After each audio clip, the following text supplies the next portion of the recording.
நமஸ்காரம். 1000 நாமங்கள் 1000 கதைகள் 462வது திருநாமம் மனோகராய நமக. ஓர் ஊரில் ஒரு பெரிய கலவரம் நடந்தது. அச்சமயம் அந்த ஊரில் இருந்த கலவரக்காரர்கள் அவ்வூர் கோவிலுக்குள் சென்று அங்குள்ள விக்கிரகத்தை வெளியே கொண்டு வந்து தரையில் போட்டு உடைத்தார்கள். இக்காட்சியை அந்த ஊரை சேர்ந்த ஓர் இளைஞன் பார்த்தான். சிந்திக்கத் தொடங்கினான். தங்களது பிரார்த்தனை எல்லாம் நிறைவேற வேண்டும் என்பதற்காக இந்த தெய்வத்திடம் எல்லோரும் வந்து வேண்டுகிறார்கள். தங்களை காக்க வேண்டும் என்று மக்களால் வேண்டப்படும் தெய்வத்துக்கு தன்னை காத்துக்கொள்ளக்கூட சக்தி இல்லையே. அதனால் தானே கலகக்காரர்கள் இந்த சிலையை உடைத்து விட்டார்கள். அப்படியானால் கோவிலில் உள்ள சிலைகளில் இறைவன் உள்ளானா இல்லையா? நாம் செய்யும் வழிபாடுகள் உண்மையில் இறைவனை சென்று சேர்கின்றனவா இல்லையா?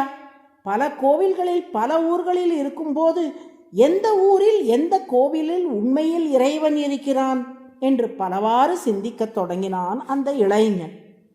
அவ்வூரில் வாழ்ந்த ஒரு பெரியவரை அண்டி தனது சந்தேகங்களை விண்ணப்பித்தான் அந்த இளைஞன்.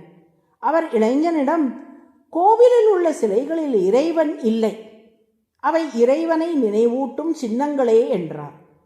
அப்படியானால் நாம் சமர்ப்பிக்கும் பொருள்களை இறைவன் ஏற்பானா மாட்டானா என்று கேட்டான் இளைஞன். அதெல்லாம் இறைவன் ஏற்க மாட்டான். ஒரே நேரத்தில் பொள்ளாச்சியில் ஒருவரும் செங்கல்பட்டில் ஒருவரும் அர்ப்பணிக்கும் பொருள்களை எப்படி இறைவனால் ஏற்க முடியும் என்றார் பெரியவர். அப்படியானால் இறை வழிபாட்டுக்கு என்னத்தான் பலன் என்று கேட்டான் இளைஞன். நீ ஸ்வர்க்கம் போவதற்காக ஒரு வேள்வி செய்கிறாய் என்று வைத்துக்கொள். உடனே ஸ்வர்க்கம் போய்விடுவாயா? இல்லை.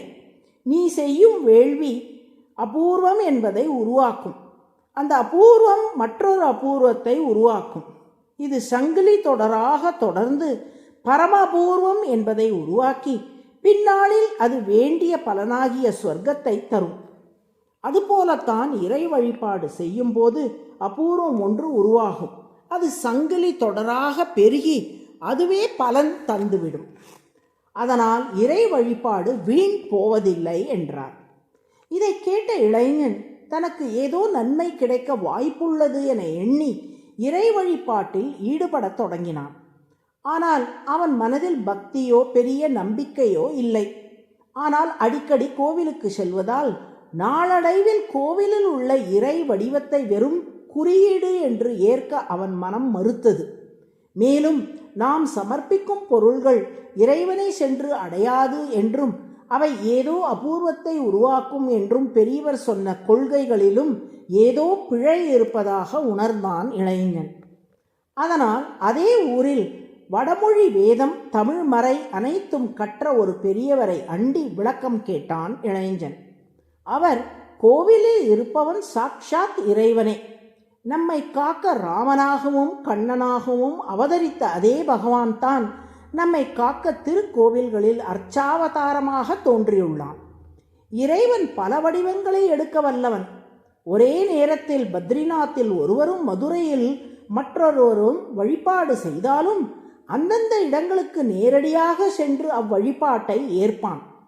கோவிலில் எழுந்தருளும் போது அவனுக்கு தொண்டு செய்யும் பாக்கியத்தை நமக்கு தருவதற்காகவே தன்னை குறைத்து கொண்டு நம் கைப்பாவையாக நம் கையை எதிர்பார்த்து இருக்கிறான்.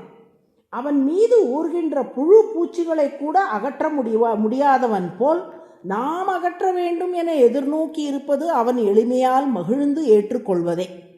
கோவிலில் உள்ள விக்கிரகத்தை யாரோ நாத்திகர் உடைத்ததால் இறைவனுக்கு எந்த நஷ்டமும் இல்லை.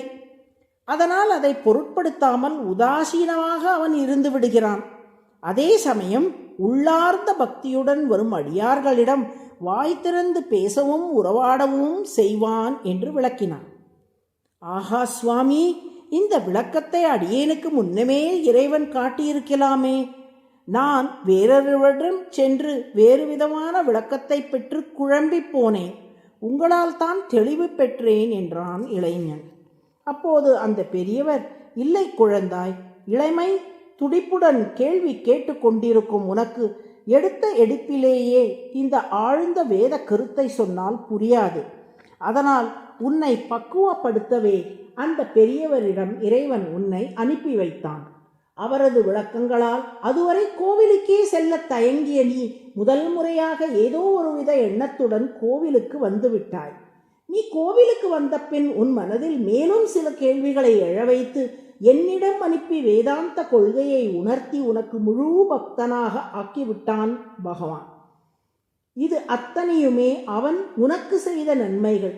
இவை மட்டுமன்று, எத்தனையோ பிறவிகளுக்கு முன்பு நீ ஒரு புல்லாகவோ பூண்டாகவோ ஈயாகவோ எறும்பாகவோ இருந்திருப்பாய். அப்போது முதல் இறைவன் உனக்கு படிப்படியாக பல நன்மைகள் செய்து செய்து உன்னை பகுத்தறிவு உள்ள மனிதனாக ஆக்கியுள்ளான். நீ கேட்காமலேயே உனக்கு இவ்வளவு நன்மைகள் செய்தவன் இறைவன் என்றார்.